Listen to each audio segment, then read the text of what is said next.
નમસ્કાર દર્શક મિત્રો, આપ નિહાળી રહ્યા છો એસ લાઈવ ન્યૂઝ બુલેટિન. નજર નાખીએ અત્યાર સુધીના મુખ્ય સમાચારો પર. ધોળકા વહીવટીતંત્ર અને અમદાવાદ ફાયર બ્રિગેડની ટીમ દ્વારા પૂરમાં ફસાયેલા ખેત મજૂરોને બચાવાયા. ધોળકા અસરગ્રસ્ત વિસ્તારની મુલાકાત લેતા ભૂપેન્દ્રસિંહ ચુડાસમા. ગુરુ પૂજન, ગુરુ વંદના, ગુરુ જ્ઞાનથી જીવનમાં બદલાવ આવે છે, કહ્યું કોંગ્રેસના નેતા ભરત સોલંકીએ. બનાસકાંઠામાં ભારે વરસાદને પગલે સર્જાઈ પરિસ્થિતિ અને રાહત બચાવની કામગીરીની સમીક્ષા કરતા મુખ્ય સચિવ.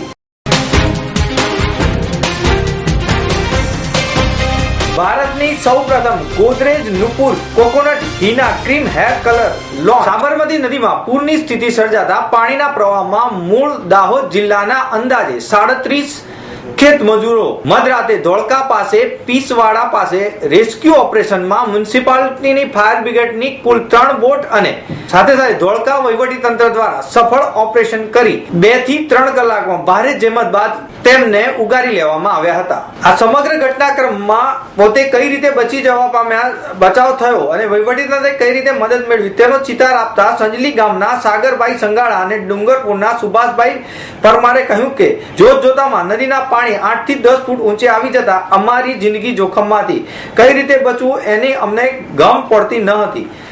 સેવા ના આપે તો બહુ મોટું નુકસાન થાત અને પબ્લિક હેરાન થાત અને જાનહાનિનું પણ નુકસાન થવાનું હતું. પણ એ બધું આ છે સરકારી કર્મચારીઓ અને ગામના લોકોએ બધાને જે સાથ સહકાર આપી અને જે કંઈ કર્યું એટલે એનાથી કોઈ નુકસાન મોટું થયું નથી. અને વાસણામાંથી જે મોટા પ્રમાણમાં પાણી છોડવાના સમાચાર મળ્યા ત્યારથી જ તંત્ર દ્વારા આખા ગુજરાતની જેમ આ વિસ્તારમાં પણ તંત્રને સાબદું કરવામાં આવ્યું. વ્યક્તિગત રીતે આ વિસ્તારના પ્રતિનિધિ તરીકે હું પણ એ તંત્રની સાથે સાવચેતીના પગલાંમાં ભાગીદાર બન્યો.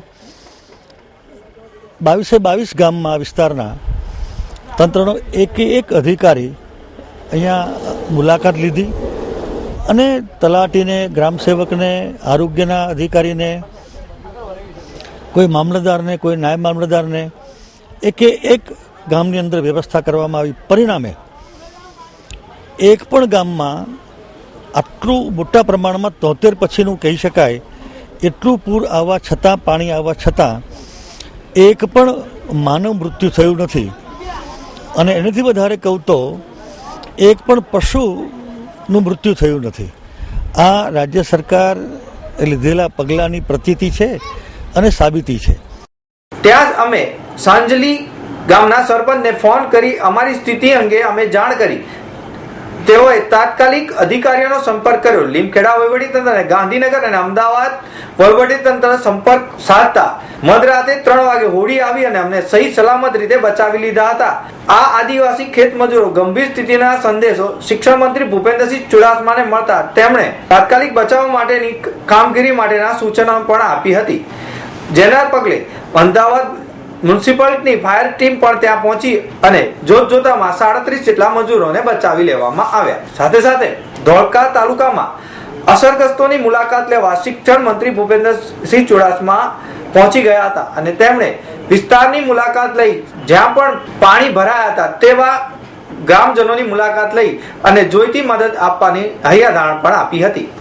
કોંગ્રેસ પક્ષ દ્વારા ગુરુ પૂર્ણિમાના પાવન પર્વ નિમિત્તે ગુરુ પૂજન નો એક કાર્યક્રમ રાખવામાં આવ્યો હતો. જેના ભાગરૂપે મહુવા ખાતે પરમ પૂજ્ય મોરારી બાપુના ગુરુ પૂજન કાર્યક્રમમાં ગુજરાત પ્રદેશ કોંગ્રેસ સમિતિના પ્રમુખ ભરતસિંહ સોલંકી પણ જોડાયા હતા. પરમ પૂજ્ય મોરારી બાપુની ગુરુ વંદના બાદ ગુજરાત પ્રદેશ કોંગ્રેસ સમિતિના પ્રમુખ ભરત સોલંકીએ જણાવ્યું કે ગુરુ પૂજન, ગુરુ વંદના અને ગુરુના જ્ઞાનથી જીવનમાં બદલાવ આવે છે.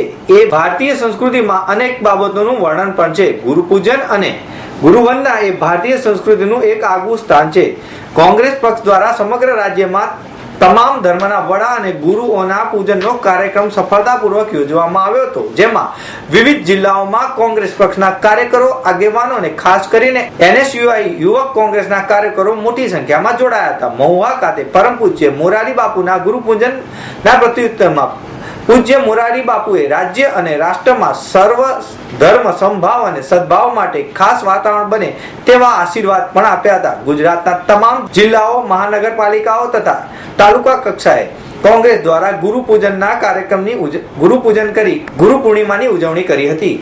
મુખ્ય સચિવ GR અલોરિયાએ તીવ્ર વરસાદથી અસરગ્રસ્ત ઉત્તર ગુજરાતના બનાસકાંઠા જિલ્લામાં રાહત બચાવ અને પુનઃસ્થાપન કાર્યની સમીક્ષા બેઠક પાલનપુર ખાતે યોજી હતી. આ બેઠકમાં આરોગ્ય રાજ્યમંત્રી શંકરભાઈ ચૌધરી પણ ખાસ ઉપસ્થિત રહ્યા હતા. બનાસકાંઠા જિલ્લામાં અસરગ્રસ્ત ગામોમાં પાણીનો નિકાલ, પીવાના પાણીનો પુરવઠો અને વીજ પુરવઠો ઝડપથી પૂર્વવત થાય અને આરોગ્યલક્ષી પગલા ભરવા માટે સંબંધિત આદેશો આપ્યા હતા. મુખ્ય સચિવે જણાવ્યું કે ભારે વરસાદની કુદરતી આપત્તિથી અસરગ્રસ્ત વિસ્તારમાં જનજીવન પૂર્વવત થાય તે દિશામાં કામગીરી હાથ ધરાઈ છે. જે વિસ્તારમાં પાણી ભરાય છે ત્યાંથી પાણી નિકાલ અને બચાવ રાહતની કામગીરી બાદ પીવાનું પાણી, વીજ પુરવઠો અને ફૂડ પેકેટની ઉપલબ્ધિને રાજ્ય સરકારે અગ્રિમતા આપી છે. આપત્તિના દિનથી દરરોજ અસરગ્રસ્ત વિસ્તારમાં 2.5 થી 3 લાખ ફૂડ પેકેટો મોકલવામાં આવે છે. હજી આગામી 4 થી 5 દિવસ સુધી આ વ્યવસ્થા ચાલુ રહેશે. મુખ્ય સચિવે જણાવ્યું કે પુરવઠો પૂર્વવત કરવા સમગ્ર જિલ્લામાં 200 ટીમો કાર્યરત કરાઈ છે, જેના પરિણામે વીજ પુરવઠાની અસરગ્રસ્ત ગામો પૈકી 250 થી 300 ગામોમાં તરત જ અસરથી વીજ પુરવઠો પૂર્વવત થઈ જશે. પૂરની અસરગ્રસ્ત એવા ગામોમાં હાલ 78 ટેન્કરોથી પાણી પહોંચાડવામાં આવે છે. 70 જેટલા વોટર હેડ વર્ક્સ પુનરત કાર્ય કરાયા છે. જે વિસ્તારમાં પાણી ભરાયા છે ત્યાં કુલ 5 જેટલા ડી વોટરિંગ પંપ કાર્યરત છે અને પાણીનો નિકાલ કરાય છે.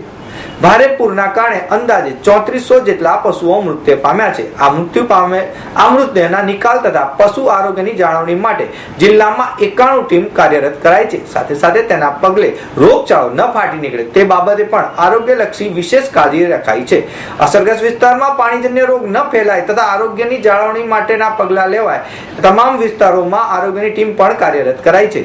6 નગરપાલિકાઓ પૈકી પાલનપુર ડીસામાં વીજળી, પાણી પુરવઠો સંપૂર્ણ પૂર્વવત કરી દેવામાં આવ્યો છે. થરાદમાં 100% પાણી પુરવઠો શરૂ કરી દેવામાં છે. ધાનેરામાં 4 વોટર વર્ક્સ પુનરત કરી દેવા છે. બાબરમાં 80% વિસ્તારમાં પાણી પુરવઠો પૂર્વવત કરાયો છે. આમ પરિસ્થિતિ ટૂંક જ સમયમાં પૂર્વવત થઈ જશે તેવો આશાવાદ મુખ્ય સચિવે વ્યક્ત કર્યો હતો. ભારતની અગ્રણી કુદરતી મહેંદી બ્રાન્ડ ગોદરેજ નુપુર છેલ્લા 1 દશકા દરમિયાન લાખો ગ્રાહકોને શુદ્ધ મહેંદી ઉપલબ્ધ કરાવી છે. હવે બ્રાન્ડે તેની પ્રોડક્ટના પોર્ટફોલિયોમાં વિસ્તારતા Godrej Nupur coconut Heena cream hair કલરની રજૂઆત કરી છે, જે નાળિયેરીના તેલના પોષણ અને કુદરતી મહેંદીનું કન્ડિશન સાથે ભારતની સૌપ્રથમ ઓઇલ આધારિત હેર કલર છે.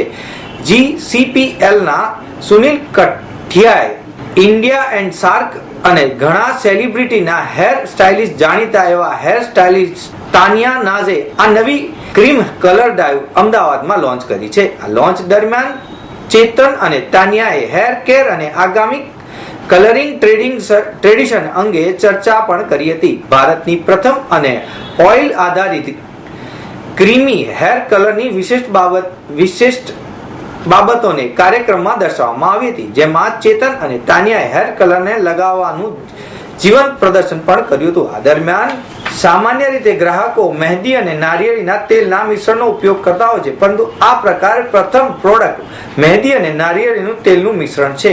આ અનુકૂળ ક્રીમી ફોર્મેટ ઉપલબ્ધ છે. Godrej consumer product limited Bharat અને સાર્ક દેશોના બિઝનેસ હેડ સુનિલ કટારિયાએ જણાવ્યું કે Godrej Nupur coconut henna creamy hair colour એક ક્રાંતિકારી પ્રોડક્ટ છે. ક્રાંતિકારી Godrej Nupur coconut Heena cream hair colour તમામ સ્થાનિક યુટિલિટી સ્ટોર્સની સાથે સાથે આધુનિક રિટેલ આઉટલેટ ઉપર પણ ઉપલબ્ધ છે. હેર કલરની કિંમત ₹39 છે, તેમજ તે 4 shade black, natural brown, dark brown અને બર્ગન્ડી માં ઉપલબ્ધ છે. ઓઇલ આધારિત હેર કલર એમોનિયા મુક્ત છે અને તેનાથી વાળ સ્વસ્થ અને ચમकीला બનશે. हमने आज एक बहुत ही इंटरेस्टिंग और आविष्कारी प्रोडक्ट मार्केट में लॉन्च किया है. ये प्रोडक्ट आप जो देख सकते हैं इसका नाम है गोदरेज नूपुर कोकोनट हैना क्रेम हेयर कलर। ये एक आविष्कारिक क्रेम हेयर कलर है जिसमें कि 2 ऐसी चीजें डाली गई हैं जो कि इंडियंस को बहुत पसंद है। नेचुरली ट्रेडिशनली इंडिया में कोकोनट ऑयल की नरिशमेंट और हैना की कंडीशनिंग दोनों घरों में बहुत ही इस्तेमाल की जाती है। फर्स्ट टाइम हम एक ऐसा प्रोडक्ट लेके आए हैं जिसमें कोकोनट ऑयल और हैना की कंडीशनिंग दोनों एक easy to use cream colour sachet में डाला गया है। और ये प्रोडक्ट वो है जिसको हम बोलते हैं Godrej Nupur creme hair colour. ये 4 शेड्स में आता है जो कि है natural black, natural brown, dark brown और बर्गंडी। एंड सबसे इम्पोर्टेंट चीज जो है, इतना नेचुरल प्रोडक्ट बनाने के बाद एक 100% अमोनिया फ्री है, तो इसमें अमोनिया बिल्कुल नहीं है। हमने इसको इजी टू यूज सैशे में दिया और इसका प्राइसिंग खाली 39 रुपीज है। कि आज के डेट में काफी लोग अपने हेयर्स को कलर करना चाहते हैं। यंगस्टर्स हेयर कलर करना चाहते हैं थोड़ा फैशन के पॉइंट ऑफ व्यू से, थोड़े या मिडिल एज लोग जो हैं वो अपने ग्रेज जो होते हैं, जो बाल हल्के हल्के ग्रे होते हैं, उनको कवर करने के लिए कलर करना चाहते हैं। तो दोनों तरह के लोग हेयर कलरिंग जो है वो बहुत इंक्रीज हो रही है। लेकिन लोगों के मन में एक थोड़ा सा घबराहट, थोड़ी उत्सुकता रहती है कि क्या ये मेरे बालों को नुकसान तो नहीं पहुंचाएगा, और उनको अक्सर इच्छा होती है कोई नेचुरल तरीका मिले बालों को हेयर कलर करने का। सो उस चीज को ध्यान में रखते हुए हमने ये प्रोडक्ट लॉन्च किया है जो कि एक नेचुरल बेस्ड प्रोडक्ट है जिसमें कि 25% नरिशिंग ऑयल है जो कि कोकोनट ऑयल की नरिशमेंट और हैना की कंडीशनिंग है। તો મિત્રો આ હતા અત્યાર સુધીના મુખ્ય સમાચારની ખાસ ગતિવિધિ માટે આપ નિહાળતા રહો એસ લાઈવ ન્યૂઝ બુલેટિન। નમસ્કાર।